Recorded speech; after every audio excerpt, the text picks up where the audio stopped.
ஐநா பாதுகாப்பு கவுன்சிலில் மொத்தம் 15 நாடுகள் உறுப்பினராக இருக்கும் நிலையில் இதில் அமெரிக்கா, பிரிட்டன், சீனா, ரஷ்யா, பிரான்ஸ் ஆகிய 5 நாடுகள் நிரந்தர உறுப்பினர் நாடுகள் ஆகும். மீதமுள்ள 10 தற்காலிக உறுப்பினர்கள் 2 ஆண்டுக்கு ஒருமுறை சுழற்சி முறையில் ஐநா பொது சபையால் தேர்ந்தெடுக்கப்படுவார்கள். இதற்கு முன்னர் இந்தியா 8 முறை ஐநா பாதுகாப்பு கவுன்சிலில் உறுப்பினராக இருந்துள்ள சூழலில் தற்போது மீண்டும் இடம்பெற மும்முரம் காட்டி வருகிறது. இம்முறை ஆசிய பசிபிக் பிராந்தியத்திற்கான ஒரு இடத்துக்கு தேர்ந்தெடுக்கப்பட இந்தியா களமிறங்கியுள்ள நிலையில் அதே இடத்துக்கு தஜிகிஸ்தான் நாடும் போட்டியில் குதித்துள்ளது. இதில் இந்தியாவுக்கு அமெரிக்கா, ஆஸ்திரேலியா, பிஜி மற்றும் இலங்கை போன்ற நாடுகள் ஏற்கனவே தங்கள் ஆதரவை அறிவித்துள்ளது. ஆனால் 57 உறுப்பு நாடுகளை கொண்ட இஸ்லாமிய ஒத்துழைப்பு அமைப்பு தனது ஒட்டுமொத்த ஆதரவை தஜிகிஸ்தானுக்கு வழங்குவதாக அறிவித்துள்ளது இந்தியாவுக்கு பின்னடைவாக பார்க்கப்படுகிறது. இந்த நிலையில் ஐக்கிய நாடுகள் பாதுகாப்பு கவுன்சிலின் தற்காலிக உறுப்பினர் இடத்தை கைப்பற்றுவதற்கான தனது அதிகாரப்பூர்வ தேர்தல் பிரச்சாரத்தை இந்தியா முறைப்படி தொடங்கியுள்ளது. அடுத்ததாக இந்திய வெளியுறவுத்துறை அதிகாரிகள் உலகின் பல்வேறு நாடுகளுக்கும் சென்று இந்தியாவுக்கு வாக்களிக்க ஆதரவு கோருவார்கள்.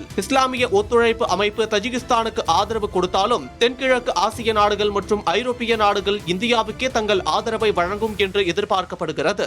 இந்த தேர்தலில் வெற்றி பெற்றால் அது இந்தியாவின் வெளியுறவுத்துறைக்கு மிகப்பெரிய வெற்றியாக அமையும் என்பதால் இந்த தேர்தல் உலக அளவில் முக்கியத்துவம் வாய்ந்ததாக மாறியுள்ளது.